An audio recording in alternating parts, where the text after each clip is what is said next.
नमस्कार।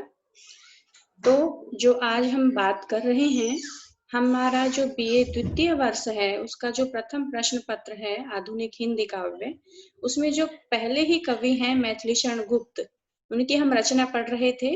उसी रचना को आगे बढ़ाते हुए हम आज की कक्षा प्रारंभ कर रहे हैं। कक्षा जो थी उसमें पूर्व में बताया गया था कि जो हिंदी साहित्य में बहुत से नारी पात्र ऐसे हैं जो उपेक्षित रहे। जैसे हम बात करते हैं उर्मिला की कि श्री राम सीता वनवास चले गए, सबको इस बात का पता है और ज्ञान है। लेकिन जब लक्ष्मण श्री राम के साथ वन में गए तो उनकी जो पत्नी थी उर्मिला, उर्मिला ने अपने पति के बिना उन वर्षों में जब वो वहां वनवास में थे तो कैसे व्यतीत किए, इस तरह के जो पात्र थे उन पर कभी किसी कवि का ध्यान नहीं गया। तो उसी तरह के पात्र जैसे यशोधरा हुई, हिडिंबा हुई और उर्मिला हुई, इस तरह के जो पात्र हैं, इन पात्रों को जो मैथिली शरण गुप्त हैं इन्होंने काव्य का आधार बनाया। उसी में से एक है साकेत, और साकेत का जो हमारे पाठ्यक्रम में वर्णन है वो है साकेत का 8वां सर्ग। जब श्री राम और सीता वनवास में चले गए हैं और वहां वो अपना जीवन जी रहे हैं, किस तरह से वो अपने जीवन को जी रहे हैं और क्या क्या वहां हो रहा है, वो सभी 8वें सर्ग में दिखाई दे रहा है, चित्रित किया गया है। तो जो हमने पूर्व की कक्षा ली, उसके बाद जब हम आगे बढ़ते हैं तो आगे बढ़ते हुए हम देखते हैं कि जो कविता है वो है किसले कर स्वागत हेतु हिला करते हैं, मृदु मनोभाव सम सुमन खिला करते हैं, डाली में नव फल नित्य मिला करते हैं, तृण तृण पर मुक्ता भार झिला करते हैं, निधि खोले दिखला रही प्रकृति निज माया, मेरी कुटिया में राजभवन मन भाया। यानी जो सीता माँ है, सीता माँ की जो कुटिया है उसकी वो बात कर रही हैं कि कुटिया में जो है उन्हें क्या लग रहा है, जो वहां उन्होंने पंचवटी में कुटिया बनाई है, कि वहां की जो कुटिया है उसमें उन्हें राजभवन दिखाई दे रहा है। तो वो क्या कहती हैं कि किसले, किसले कहते हैं जो नवीन कोपले होती हैं। तो जो पौधों की या पेड़ों की जो नई नई कोपले होती हैं, उन कोपलों को वो क्या कह रही हैं कोपलों के बारे में, कि जो नवीन कोपलो रूपी हाथ हैं, यानी जो पौधों के नवीन कोपलो रूपी हाथ हैं, वो ऐसे प्रतीत होते हैं जैसे जैसे स्वागत हेतु हिलस करते हैं, जैसे कि वो स्वागत के लिए हिल रही हो, यानी वो स्वागत के लिए ऊपर उठ रही हो। मृदु मनोभाव समसुमन खिला करते हैं, और हृदय के जो मधुर और मनोभाव है, हृदय के जो मधुर मनोभाव है उनके समान फूल खिल रहे हैं, हृदय के मधुर मनोभावों के समान ही फूल खिला करते हैं। डाली में नव फल नित्य मिला करते हैं, सीता माँ कह रही हैं कि जो वृक्षों की डालियां हैं, जो रात को देखते हैं कि उन पर फूल है, तो अगली सुबह जब वे उठती हैं तो डाली में नव फल नित्य मिला करते हैं। जो डाली है उसमें हर दिन कोई ना कोई नित्य कोई नया फल प्राप्त होता है। और तृण तृण पर मुक्ता बाहर झिला करते हैं, तृण तृण यानी पत्ते पत्ते पर, तृण मतलब पत्ता, पत्ते पत्ते पर जो ओस रूपी बूंदे हैं, ओस की जो बूंदे हैं वो कैसे लग रही हैं, मुक्ता बाहर झिला करते हैं, मोतियों के समान झिल मिला रही हैं, मोतियों के समान झिल मिलाती रहती हैं।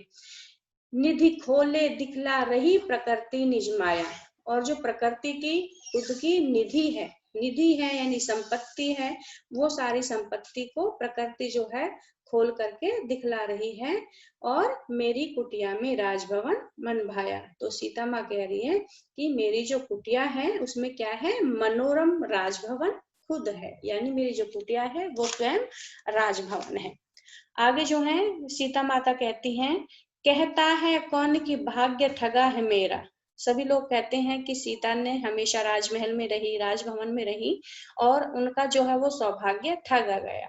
तो कहती हैं कि कौन कहता है कि मेरा भाग्य यहाँ आकर के ठगा गया है, यानी सीता के जो मनोभाव हैं उन मनोभावों का इन पंक्तियों में वर्णन है।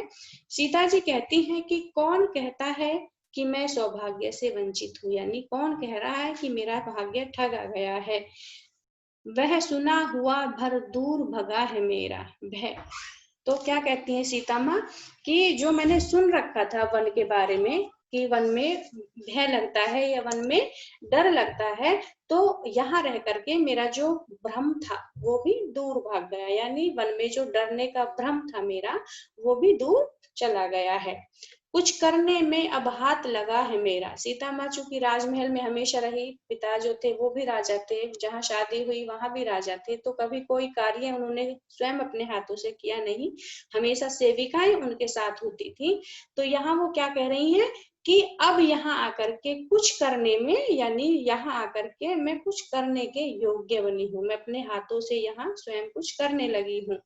वन में ही तो गृहस्थ जगह है मेरा। कहते कि यहाँ वन में आकर वास्तविक रूप से मैंने गृहस्थ जीवन जिया है, यानी गृहस्थ जीवन क्या होता है यहाँ वन में आकर के मैंने सीखा है।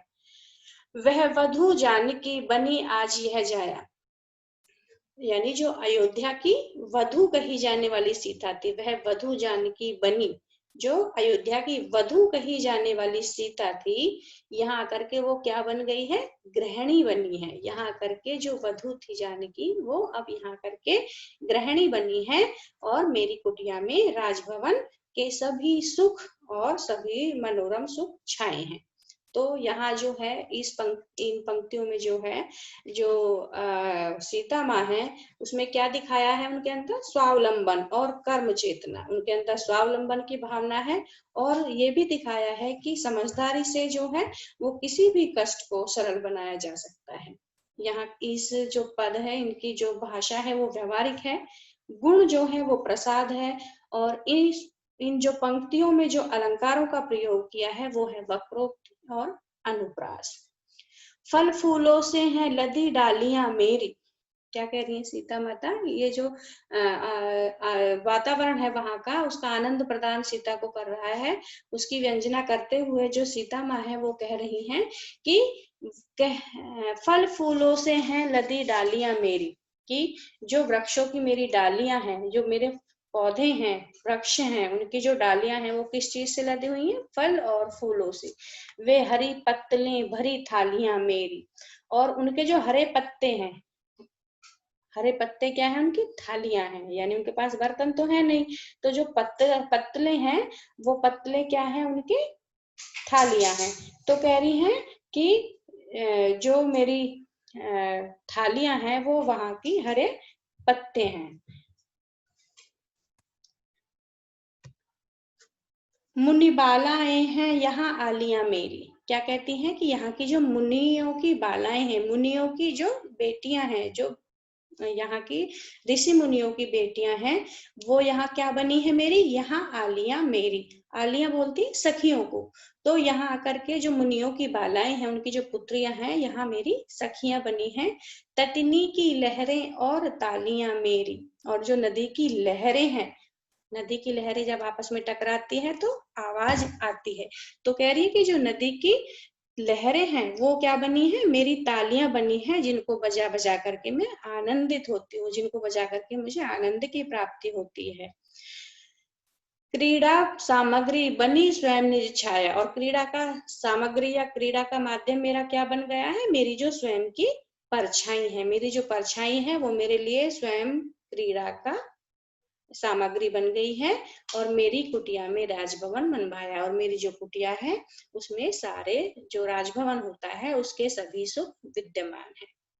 मैं पली पक्षिणी विपिन कुंज पिंजर की, आती है कोटा सदृश मुझे घर की। सीता माँ कह रही है कि आनंद है लेकिन मैं यहाँ क्या हूँ, स्वच्छंद हूँ। तो वो क्या कह रही हैं कि मैं पली पक्षिणी विपिन कुंज पिंजर की, कि मैं वन में कुंज रूपी पिंजरे में, वन के अंदर क्या है, मैं कुंज रूपी जो मेरा पिंजरा है उसमें पली हुई पक्षिणी के समान हूँ, यानी जो अपने पिंजरे में पलते हैं पक्षी, मैं उनके समान हूँ। और आती है कोटर सदृश मुझे घर की, अचानक से मुझे क्या आती है, मुझे अपने नीड़ की यानी अपने घर की अपने जो मेरा घर था उसकी अचानक मुझे याद आती रहती है। मृदु तीक्ष्ण वेदना एक एक अंतर की, और क्या होती है, मृदु तीक्ष्ण वेदना, कभी कोमल आती है, कभी तेज आती है। ऐसी क्या है, उन्हीं स्मृतियों को लेकर हृदय की जो मधुर और तीक्ष्ण वेदना है, आज इस प्रकार जीवन व्यतीत करने के समय का स्वर पाकर सुंदर गीत बन गई है। यानी मृदु और तीक्ष्ण जो वेदना है वो मेरा गीत बन गई है, बन जाती है कल गीत समय के स्वर की, जो समय का स्वर है उसकी सुंदर गीत बन गई है। कब उसे छेड़ी है कंठ यहाँ न अघाया। और क्या कहती है सीता माँ आगे, कि वन में जो घर की मधुर स्मृतियां हैं, यानी मैं वन में हूँ और जो मेरे घर की मेरी पुरानी स्मृतियां हैं, पुरानी यादें हैं, वो जब मुझे अचानक आती हैं तो वेदना भी मुझे कैसी लगती है, यानी दुख भी होता है, लेकिन उस दुख के बाद मुझे कैसी प्रतीति होती है, सुख की प्रतीति होती है। यानी वन के घर की जो मधुर यादें हैं, वो मधुर यादें भी वेदना के बाद मुझे सुख प्रदान करती है। कब उसे छेड़िए कंठ यहाँ न अघाया। और क्या कहती है सीता की, उन गीतों को गाते हुए, यानी अपनी स्मृतियों रूपी गीतों को गाते हुए कंठ जो है मेरा अभी तक तृप्त नहीं हुआ, और तृप्त मेरा जो हृदय है वो अभी तक नहीं हुआ। और आगे सीता माँ कहती हैं कि मेरी कुटिया में राजभवन मन भाया, कि जो मेरी कुटिया है उसमें क्या है, राजभवन के समस्त सुख छाए हुए हैं। इसमें क्या है, स्मृति संचारी और वेदना की व्यंगना है। भाषा कैसी है इसकी, परिष्कृत खड़ी बोली है।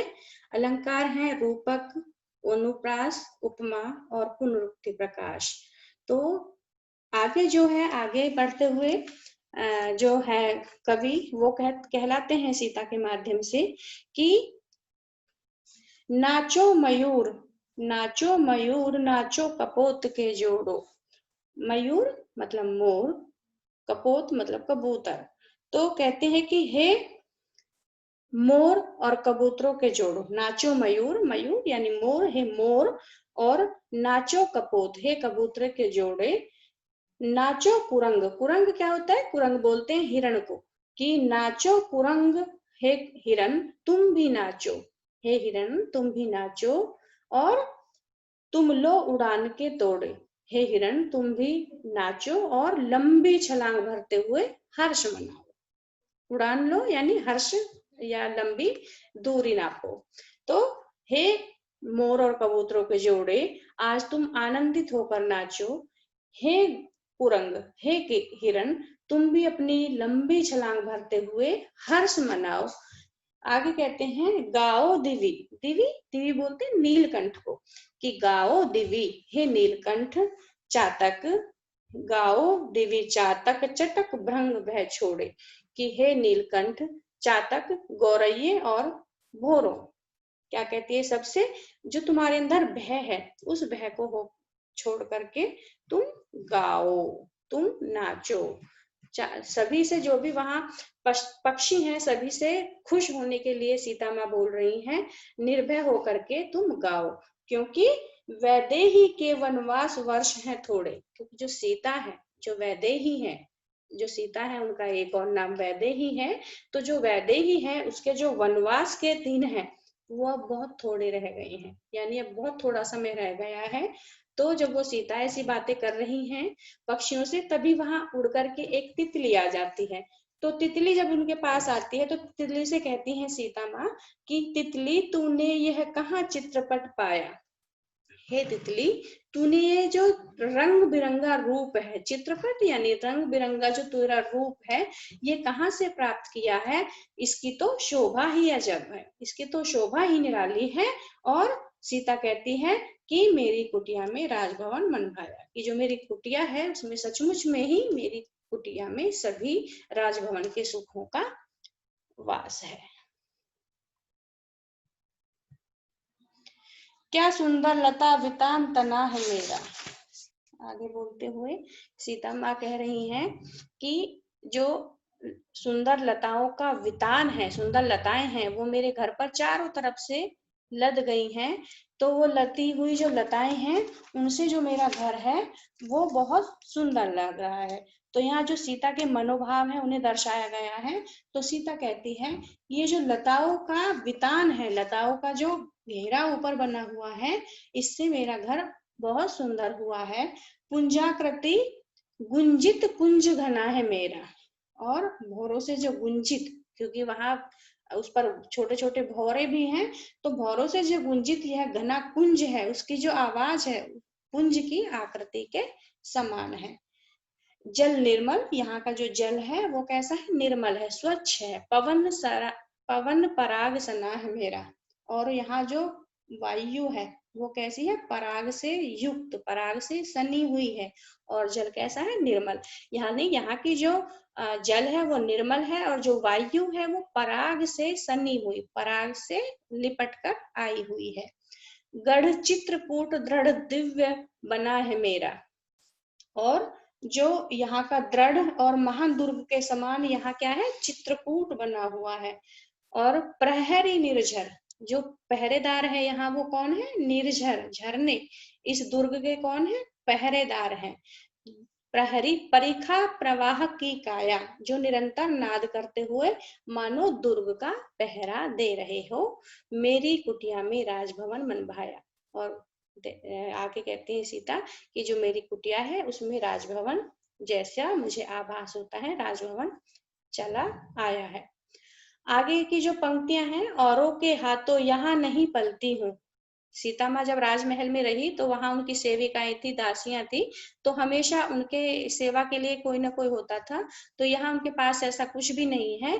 तो यहाँ वो सीता माँ कह रही हैं कि यहाँ मैं किसी दूसरे के हाथों से नहीं पलती, यहाँ मैं अपने लिए स्वयं पल रही हूँ, औरों के आश्रय पर पलकर मेरा जीवन व्यतीत नहीं कर रही। तो औरों के हाथों यहाँ नहीं पलती हूँ, अपने पैरों पर खड़ी आप चलती हूँ, और मैं अपने पैरों पर अपने आप खड़ी होकर के आत्मनिर्भरता से और स्वावलंबी जीवन जी रही हूँ। श्रमवारी बिंदु फल स्वास्थ्य सुक्ति फलती हूँ, और जब परिश्रम करती हूँ मैं, तो परिश्रम से जो मेरा पसीना निकलता है, तो पसीनों की निकलने से मेरा जो स्वास्थ्य है वो भी कैसा हो जाता है, सुंदर हो जाता है। मेरा जो स्वास्थ्य है वो भी अच्छा हो जाता है। अपने अंचल से व्यजन आप झलती हो, और जब मुझे पसीना आता है तो मेरा जो आंचल है, अपने आंचल से मैं अपनी हवा स्वयं करती हूँ। तनुलता सफलता स्वाद आज ही आया, और ये जो सफलता है, ये जो मैंने इस तरह की सफलता पाई है, इस तरह का जो मैंने जीवन पाया है, इसका स्वाद तो मैंने आज ही पाया है। इसलिए कहती हैं कि मेरी कुटिया में राजभवन जैसी प्रतीति होती है, यानी मुझे राजभवन जैसा महसूस होता है। जिनसे ये प्रणयी प्राण त्राण पाते हैं, जी भरकर उनको देख जुड़ा जाते हैं। आगे कहती हैं कि जो राम और लक्ष्मण की दिनचर्या है उसका वर्णन करते हुए सीता माँ कह रही हैं अपने मन की बात, कि कहती हैं कि जिनसे ये प्रणयी प्राण त्राण पाते हैं, कि उनके प्रिय श्री राम और देवर लक्ष्मण ने यहाँ प्रेम राज्य की स्थापना कर दी है, यानी उनसे सबको प्रेम मिलता है। जी भरकर उनको देख जुड़ा जाते हैं, और वन के जो जितने भी लोग हैं अपने प्राणों की रक्षा पा करके वो क्या है, सब खुश हैं, प्रसन्न हैं। जब देव की देव विचर विचर आते हैं, आगे सीता माँ कह रही हैं कि वन में श्री राम और लक्ष्मण जब विचर कर आते हैं, जब घूम कर आते हैं, नित्य जाते हैं और घूम कर आते हैं वन में, तो तब नित्य नए दो एक द्रव्य लाते हैं। तो तब नित्य ही प्रतिदिन कोई ना कोई एक नई वस्तु या नई चीज लेकर के आते हैं, और ये जो जितने भी स्नेही प्राण हैं वो आनंद से भर उठते हैं। उनका वर्णन ही बना विनोद सवारा, और उनके द्वारा लाए हुए जो व्यंजन है, या लाए हुए जो द्रव्य है, या लाई हुई जो वस्तुएं हैं, उनको जब वो लाते हैं और उसको लाने के बाद जो उनका वर्णन करते हैं, तो वो क्या हो जाता है, उनका वर्णन विनोद का, यानी कि हास परिहास का कारण बनता है। और मेरी कुटिया में राजभवन चल करके आ गया है। तो आज के लिए इतना ही। आगे जब हम अगली कक्षा लेंगे तो इसी कविता को हम पूरा करेंगे। तो आज के लिए इतना ही। धन्यवाद।